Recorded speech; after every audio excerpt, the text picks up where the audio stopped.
Once there was a carpenter.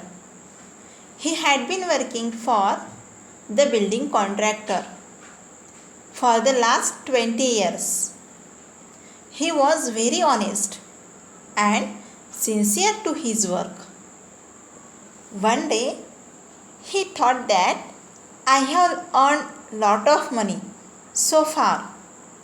Even if I leave this job, I can live good and comfortable life with my family.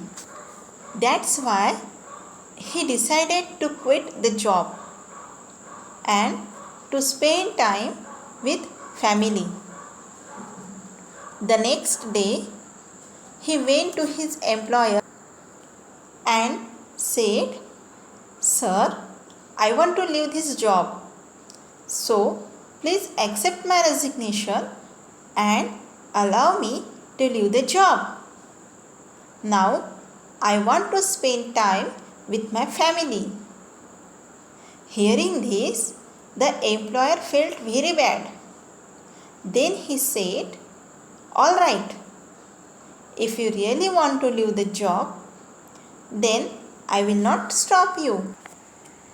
But before leaving this job, could you please build last one house for me? After that, you are free to leave the job." The carpenter accepted that last one project to work. Then he started working on that project. But during this time, he was in hurry. So, he did not perform his work sincerely. And therefore, this house could not become a special one.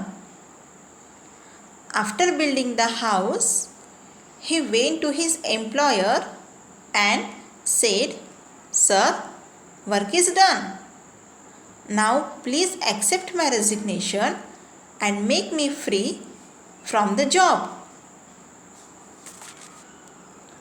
The employer smiled on hearing this and said, "Please sit down," and he gave the key to the carpenter of the same house which was recently built by him. The employer said, "This is a small retirement gift from me." The carpenter felt very bad while taking the key and started thinking, if I had known this before, I would have built this house differently. And the moral of the story is, give your best every day, because we don't know what God is planning for us. So, friends, I hope you must have liked this story. For more videos, please like and subscribe my channel. Thank you.